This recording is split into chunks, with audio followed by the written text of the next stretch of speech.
Hello friends, welcome to Meena's life style. இன்றைக்கி நம்ம சேனலில் ரொம்ப சாஃப்டான இடியாப்பம் எப்படி பண்ணுறதுன்னு பார்க்க போகிறோம்.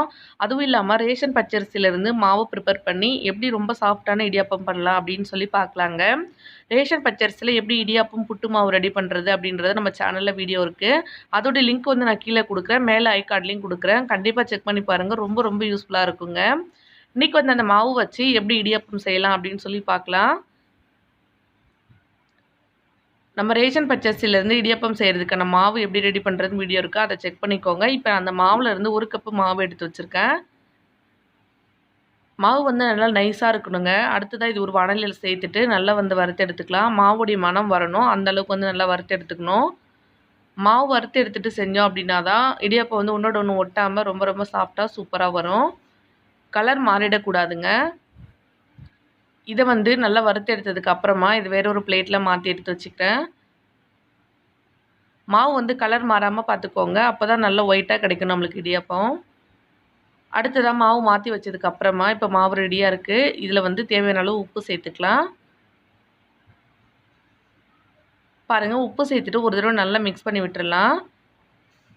மிக்ஸ் பண்ணதுக்கப்புறமா நல்லா வந்து கொதிக்கிற தண்ணி எடுத்து வச்சுருக்கேன். அதில் கொஞ்சமாக சேர்த்துட்டு பிசைஞ்சிக்க போகிறோம். இப்போது ஒரு கரண்டி வச்சுட்டு ஃபஸ்ட்டு கிண்டி விட்டுக்கோங்க. தண்ணி வந்து சூடாக இருக்கும். கொஞ்சம் வெதுவெதுப்பானதுக்கப்புறம் கை வச்சு பிசைஞ்சிக்கலாங்க.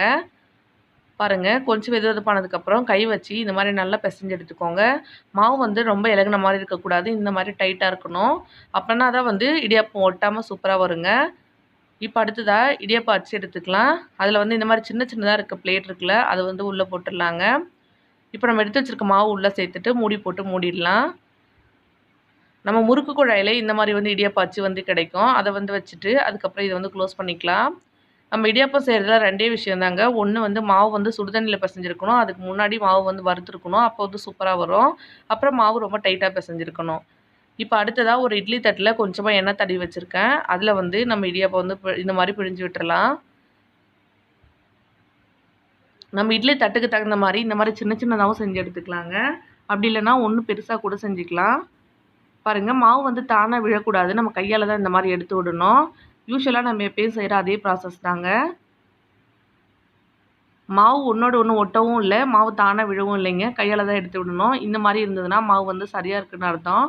அப்போ வந்து நம்ம இடியாப்பம் சூப்பராக வரும். மாவு தானாக கீழே விழுந்தது அப்படின்னா அது சரியாக வராதுங்க.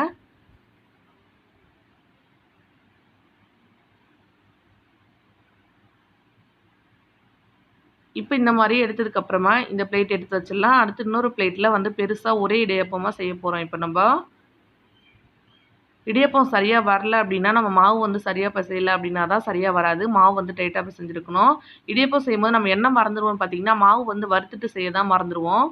வறுத்துட்டு செய்யல அப்படின்னா ஒன்றோட ஒன்று ஒட்டிட்டு நல்லாவே வராதுங்க. அது மட்டும் ஞாபகத்தில் வச்சுக்கணும். இப்போ பாருங்கள், ஒரே இடியாப்பமாக பெருசாக வந்து தட்டு ஃபுல்லாக வந்து இந்த மாதிரி செஞ்சுக்க போகிறேன் இப்போது.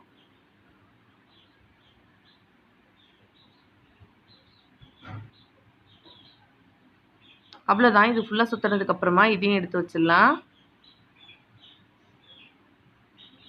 இதுவுமே இப்போ ரெடியாக இருக்குங்க. அடுத்து தான் வந்து ஒரு இட்லி குண்டாவில் தண்ணி வச்சுருக்கேன். அது நல்லா கொதிச்சு வரும்போது இந்த பிளேட் எல்லாம் உள்ளே எடுத்து வச்சிடலாம்.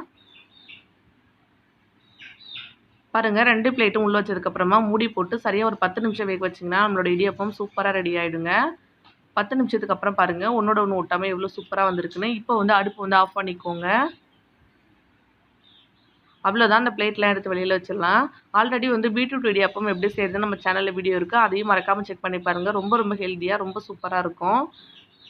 இது கூட வந்து சிக்கன் சால்னா, மட்டன் சால்னா அதெல்லாம் ரொம்ப நல்லாயிருக்கும். அப்புறம் தேங்காய் பால் சேர்த்து சாப்பிட்டாலும் ரொம்ப நல்லாயிருக்குங்க. கண்டிப்பாக ட்ரை பண்ணி பாருங்கள். ரேஷன் அரிசி மட்டும் இருந்தால் போதும், ரொம்ப சாஃப்டாக செஞ்சிடலாங்க. பாருங்கள், பார்க்குறதுக்கே எவ்வளோ சாஃப்டாக சூப்பராக இருக்குன்னு. அவ்வளோதாங்க, ட்ரை பண்ணி பார்த்துட்டு எப்படி வந்ததுன்னு சொல்லி மறக்காமல் என் கூட கமெண்ட்டில் ஷேர் பண்ணிக்கோங்க. அடுத்த ஒரு வீடியோவில் பார்க்கலாம் ஃப்ரெண்ட்ஸ். அது வரைக்கும் பாய்.